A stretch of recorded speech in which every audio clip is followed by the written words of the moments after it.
According to a story on NPR.org by Emma Bowman and Junaki Mehta, for decades, young people 18 to 29 have voted in the lowest numbers of any group. During the 2018 midterm elections, the percentage of 18 to 29-year-old voters jumped to a historic high compared with previous midterms. I'm sure many of us have voted in an election, and at least I hope you have. And while I'm no expert on voting, I've voted in every election since I turned 18. But today, I would like to share with you what I learned about a 19-year-old activist who is advocating for lowering the voting age from 18 to 16.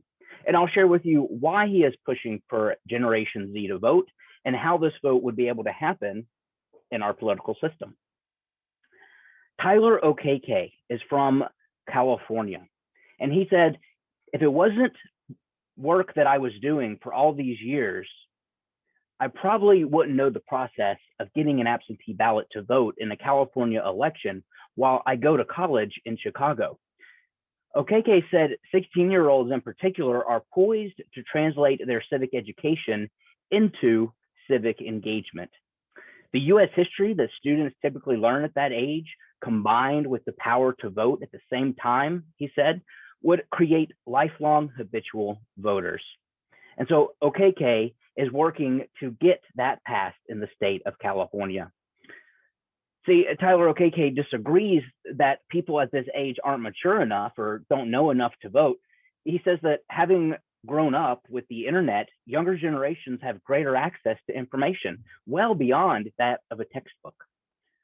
Armed with this information, Okeke says youth are getting frustrated with their lack of political power after exhausting the tools they have, such as social media, campaigning, and protesting.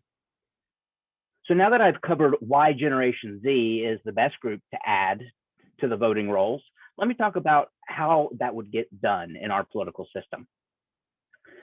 See, states would need to pass an amendment to change the voting age, or the federal government would need to pass an amendment that is then ratified by the states. The voting age has been lowered before, so this isn't unprecedented. According to NPR.org, before the 26th Amendment was ratified in 1971, the voting age was actually 21. And at that time, young people argued that if they could be drafted to fight America's wars at 18, then their voices should also count in elections. Last year, House Democrats in the House of Representatives proposed an amendment to lower the national voting age to 16, but the effort failed. California put Proposition 18 on their ballot in November 2020, which would have allowed 17-year-olds who will be 18 by the time of the following general election to vote in a primary and special elections. However, the vote failed with only about 50% of the state, with 56% of the state voting it down. 18 states and Washington, D.C. allow pre-18 voter participation.